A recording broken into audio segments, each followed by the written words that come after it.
दोस्तों सोचो आप एक मिडिल क्लास फैमिली से हो, हर महीने की ईएमआई, स्कूल फीस, रेंट सब कुछ बैलेंस करके चल रहे हो और एक दिन जॉब चली जाती है अचानक या कोई मेडिकल इमरजेंसी आ जाती है। कर्जे का प्रेशर इतना बढ़ जाता है कि नींद उड़ जाती है। ऐसे में क्या आपको सिस्टम कोई सेकंड चांस देता है? दुनिया के कई डेवलप्ड कंट्रीज में लोगों के पास एक लीगल ऑप्शन होता है, पर्सनल बैंकरप्सी। लेकिन क्या इंडिया में भी ऐसा कुछ होना चाहिए? चलिए इस इंपॉर्टेंट टॉपिक को डिटेल में समझते हैं।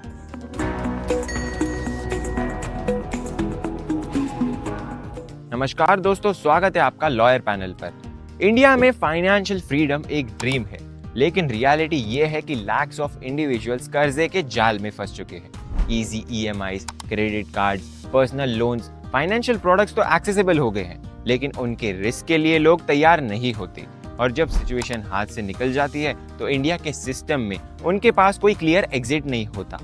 एक रीसेंट रिपोर्ट के मुताबिक 27% बोरोवर्स नए लोन्स ले रहे हैं सिर्फ पुराने लोन्स चुकाने के लिए। मतलब एक लोन से दूसरा लोन भरना एक फाइनेंशियल चक्रव्यूह। और अब नए डेटा के मुताबिक 91 से 180 डेज तक ओवरड्यू होने वाले लोन्स का नंबर 2024 में 3.3% तक पहुंच गया है, जबकि ये पेंडेमिक के बाद के अर्ली इयर्स में सिर्फ 0.8% था। यही नहीं, FY24 में हाउस होल्ड लायबिलिटीज जीडीपी के 6.4% तक पहुंच चुकी है, जो पिछले 17 साल का हाईएस्ट लेवल है।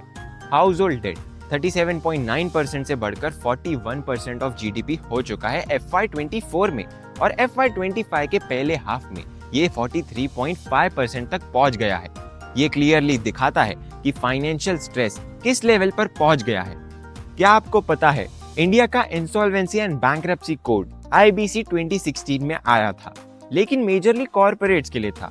पर्सनल इंसॉल्वेंसी के प्रोविजंस उसमें दिए गए हैं, लेकिन अब तक नोटिफाई नहीं किया गया। कंपेयर कीजिए अमेरिका से।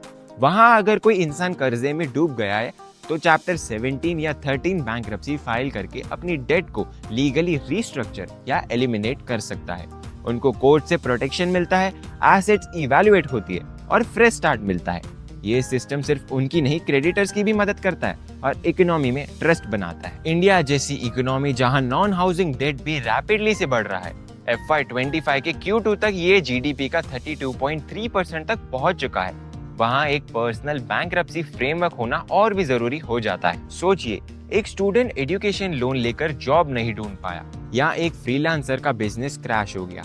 उसके पास ना इनकम है ना एसेट्स, पर हर दिन इंटरेस्ट बढ़ता जा रहा है। अगर पर्सनल बैंक्रप्सी लॉ होता तो लीगल प्रोटेक्शन मिलता हरासमेंट से, स्ट्रक्चर्ड रीपेमेंट प्लान बन सकता था, लाइफ को दोबारा रीबिल्ड करने का चांस मिलता, और सबसे इम्पोर्टेंट, फाइनेंशियल रिस्पॉन्सिबिलिटी भी बढ़ती। डेट सिर्फ फाइनेंशियल नहीं, मेंटल हेल्थ का इशू है। घर की टेंशंस, एंग्जाइटी, रिलेशनशिप का ब्रेकडाउन, सब कुछ इस प्रेशर का रिजल्ट है। क्या एक सिविलाइज सोसाइटी में हम इंसान को इतना अकेला छोड़ सकते हैं? तो दोस्तों, ये सिर्फ एक लीगल पॉलिसी नहीं, एक सोशल सेफ्टी नेट की जरूरत है। जब बिजनेस फेल होता है तो उसके लिए ऑप्शंस होते हैं, लेकिन जब इंसान फेल होता है तो क्यों नहीं? क्या आपको लगता है इंडिया को पर्सनल बैंक्रप्सी लॉ इंप्लीमेंट करना चाहिए? कमेंट में अपनी ओपिनियन जरूर बताएं। और अगर आप किसी भी लोन या रिकवरी हरासमेंट में फंसे हुए हैं तो किसी लॉयर से कंसल्ट करना जरूरी है। नीचे दिए गए लिंक पर फॉर्म भर के आप एक लीगल एंड फाइनेंशियल एडवाइजर से कंसल्ट कर सकते हैं। डेट फ्री लाइफ की शुरुआत आज से करें। और दोस्तों, अगर आपको ये वीडियो पसंद आई तो इस वीडियो को लाइक कर दीजिए, शेयर कर दीजिए अपने फ्रेंड्स और फैमिली के साथ। मैं जल्दी मिलूंगा आपसे अगली वीडियो में। Thank you for watching.